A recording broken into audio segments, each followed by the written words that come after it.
Do you guys think that this is the final year for a championship for CP3 as a starter? So I feel like that's like two questions in one.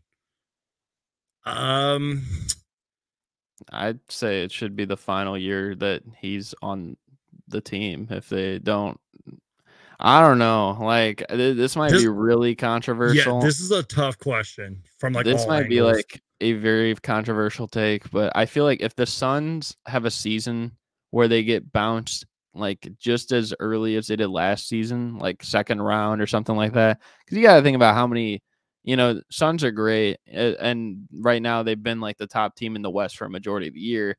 But at the same time, like you can't discount these other teams like the Clippers, the Warriors, the Grizzlies, the Nuggets, the Pelicans. Of course, they're number one right now. The NBA is wide open. So like I feel like there's a lot of teams coming, and there's also young teams too that like in a couple of years from now, like what are the Thunder going to look like? I mean, next year, like the Thunder could get Wembanyama, and they're going to have Chet Holmgren too, right? Both coming in next year, and Shea's already playing like a superstar. Plus some other young talent they can build around, like a billion draft picks they could trade. Yeah, like I'm thinking of like these teams too. Like I don't know, there's just so many teams, and if they're like maybe a second round exit again, like it's like we're not even the best in our conference. We're not even the runner up to the best in our conference at this point. We're getting fucking embarrassed like we did the last two nights. Like we gotta change it up for the future to keep competing for a long term. So I don't know. I feel like Chris Paul, I don't know. Like especially if he keeps playing like this, like it might just be.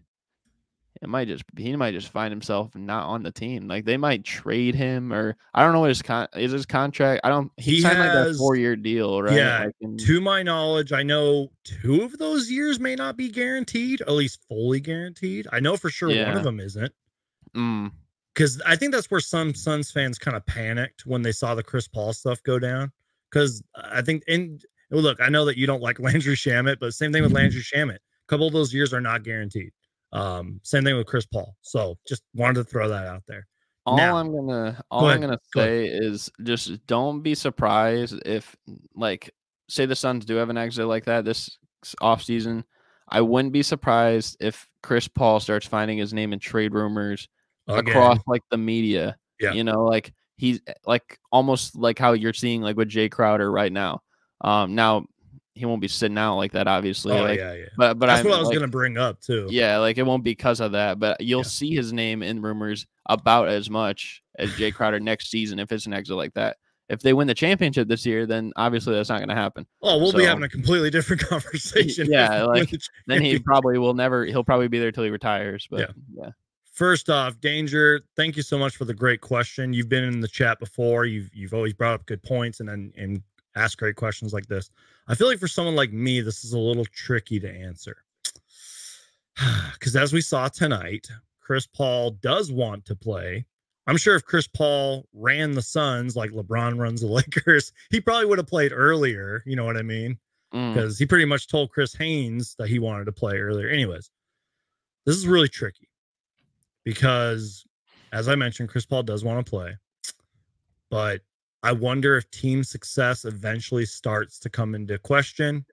I'm not saying if the Suns are a second round exit, they're going to blow it up and trade Chris Paul and trade Ayton and blah, blah, blah. I don't think that's going to happen. I think the door would be open for it, though, more so. Like, at least with Chris Paul. But, like, and this is also where it gets tricky. He is getting up there in age, and I don't want to use the age thing. Chris Paul's 37. He's 38. He's going to retire soon. I don't know, man. I'm just thinking, like, too, like, and the only reason I say, like, for Chris Paul in particular is not just because, like, what he does at a high level isn't necessary to this team. Like, his playmaking, I know he obviously didn't have a great game tonight, but his playmaking is still, like, up there with one of the best in the league. But you got to think more long-term and, like, where this team's going. Like, Devin Booker's, 26? Yep. DeAndre Ayton's, 24, 23, something like that. Yeah, he's Mikal Bridges is, 26. Like, all these guys are, young and maybe haven't even hit their prime yet. Like, Chris Paul is well past his prime. He's getting a decent amount of money, and maybe there's another team out there that might want him for, a 1-year rental that might want to win a championship. OKC Thunder, and he led them to the playoffs. Like, I think maybe a team like like Miami's kind of desperate right now, right? I would say so. Like I can see them taking a gamble on him for like 1 year, maybe like one last ride for with Jimmy Butler and Bam and all those guys and Lowry and whatever, Oladipo, whoever, like something like that. Not them necessarily, but that's like an option.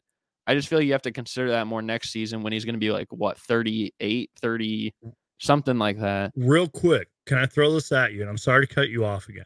Mm-hmm. Let's say Chris Paul stays like 85% healthy.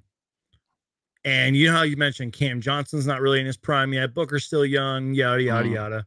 Do you think maybe Chris Paul hangs around and kind of does, I hate to use this reference, but Tom Brady's it, hangs around and is like a 40-something-year-old point guard. Udonis Haslem, you know what I mean? He's like hanging out with the team and stays with the Suns. Like, that's kind of why I mentioned Chris Paul loves to play basketball and he loves the Phoenix Suns. So unless things go from bad to worse to the team is crumbling and all that, would you maybe consider Chris Paul sticking around on low contracts? You know what I mean? Just like being a veteran for this team, being like the Udonis Haslem or Tom Brady of our team, Yeah, I think like that's what I was gonna say. Like that would work if he can like become a Paul Millsap in a way. Like yeah, like remember like Millsap got that huge deal with Denver, and then it kind of like broke it up a little bit to make it still in the league. I totally forgot about it. No, but they like broke it up a little bit so that it was more friendly for the team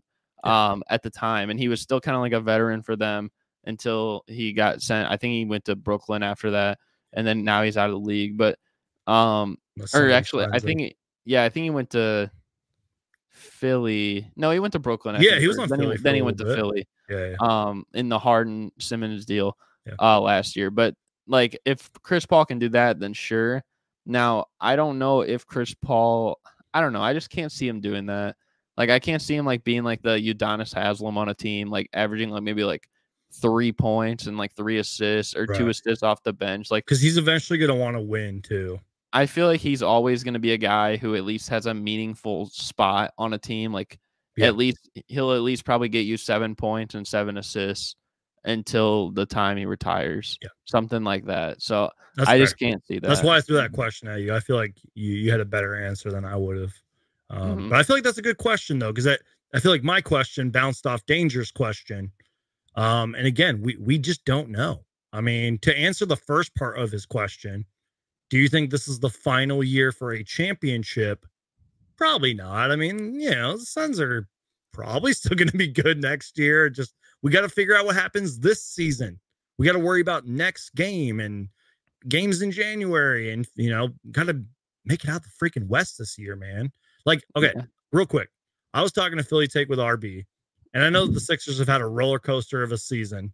And probably still will be. But he pretty much said there's no excuse that the Sixers shouldn't at least make the finals. And I said the same thing. There's no excuse the Suns shouldn't make the finals. But that was really before we started opening our eyes and seeing how open the Western Conference and Eastern Conference is. Well, no, because the Celtics are going to win the East. But you get my point. I think the Suns have to. I think it's Western Conference. I know there's championship or bust. But really, I think it's Western Conference Finals or bust. We cannot get eliminated in the second round. You know what I mean? So I'm trying to answer Danger's question as best I can, as non-biased as I can. This is an amazing question. Like I don't know, man. I think too, like the team, I feel like the team is going to matter a lot. Like I feel like he's not going to play for a losing team. He's not. Well, except for maybe OKC. I feel like if the Suns were to get eliminated like in the Western Conference playoffs, it would matter like which team does it, like for their reputation. Like if the Clippers are 100% and they eliminate the Suns, I don't think people are going to be surprised. I also don't think people will be surprised if the Warriors did, just because they're the defending champions. Yeah, I mean those teams are led by players who have proven it, like Kawhi and Curry and stuff like that. But if another team like I mean, maybe even Denver could like fit in that mold too. But I mean, if Dallas did it again with how bad that roster is around Luka, or like Portland with, like they kind of just came out of the blue again this year. I don't know, like New Orleans, especially and how young they are, like it would kind of like throw people for a loop and then it would become a big thing. So, yeah. Real quick, Andy says, well, guys, anyways, I'm a Mavs fan, but I remember the good old days of Alvin Adams, who's on my wall right there, Paul Westphal, the triple overtime game against the Celtics, arguably the greatest basketball game ever played, and the Barkley, KJ Marley, etc. Phoenix was my original team. Well, I would like to hear your story about why you're a Mavericks fan now, but anyways, I just thought I'd bring that comment up because we got some legends on my wall, and I wonder what these legends would have said about tonight's game.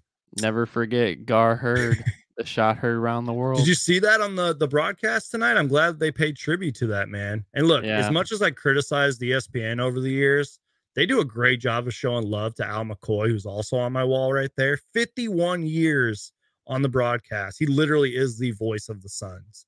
It's amazing. They're always showing love to Al McCoy, man. I met Al McCoy for like 2 seconds one day in a parking lot. It was awesome, man. He's a nice dude. He's always showing love to the fans and everything. But I don't know. I just thought I'd bring up that comment because it made me laugh. Well, guys, I'm a Mavs fan. I remember the good old Alvin Adams days. That's great. I love it.